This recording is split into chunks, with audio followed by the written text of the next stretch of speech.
Salut à tous, mon bureau Linux, j'espère que vous allez bien. Donc j'ai la mise à jour d'OBS Studio à la version 27.2.0. On va voir qu'est-ce qu'elle apporte comme nouveauté.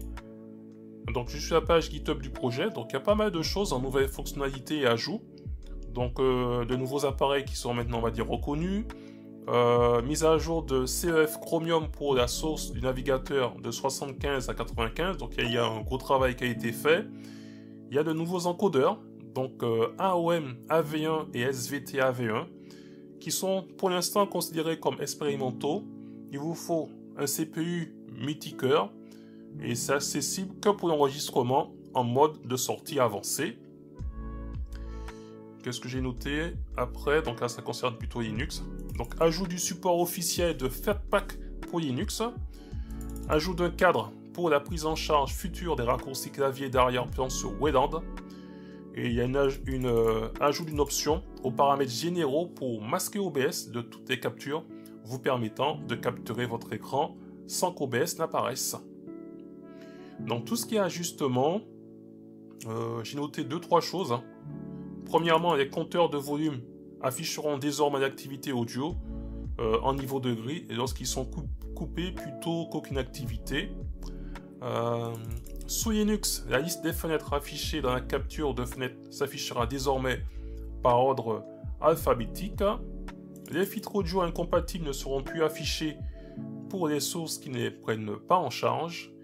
Et la capture Paperwire est désormais plus robuste, en particulier dans les configurations multi-GPU. Donc après, il y a pas mal de corrections qui ont été ajoutées à cette version, donc 27.2.0. Comme d'habitude, vous aurez tous les liens dans le descriptif de la vidéo. Attention cependant, l'équipe est au courant, donc ils essaient de travailler pour résoudre le problème, car certaines personnes ont des blocages ou des freezes d'OBS avec cette version 27.2.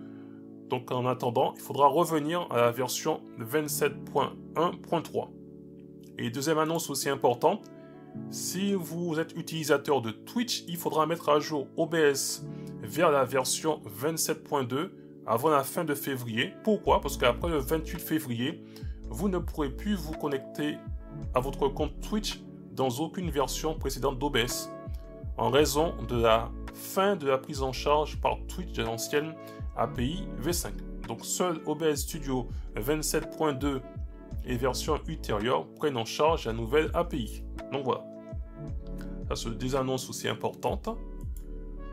Donc on va regarder donc la version 27.2.0. Au niveau du mélangeur de cette fenêtre, je vais ajouter donc une source entrée puce audio. Donc je vais la renommer en AAA. C'est pouvoir de l'ordre alphabétique.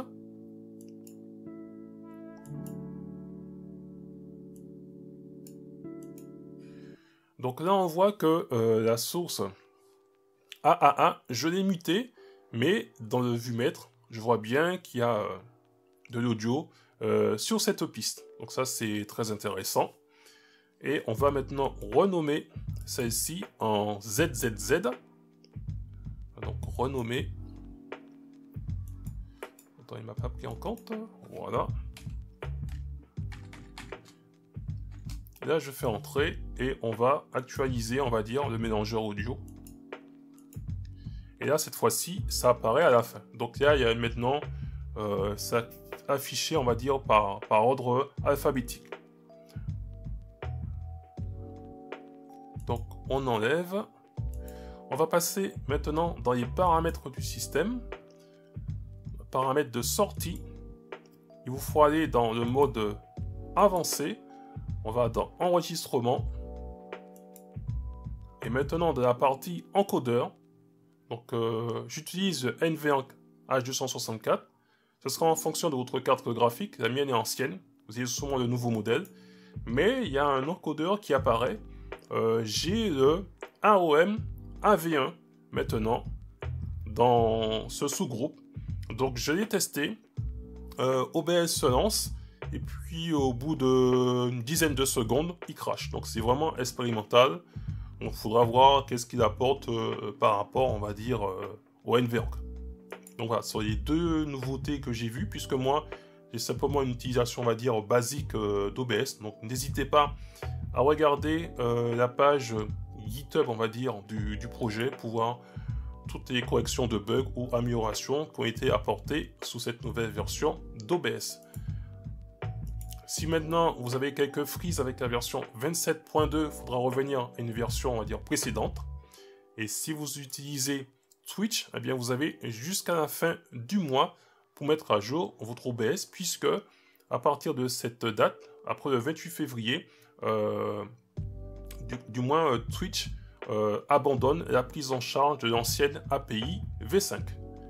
Et bien voilà, sur ce, je ne serai pas plus long. Je vous dis à très bientôt pour une prochaine vidéo. Et en attendant, gardez la forme et la santé. Bye bye!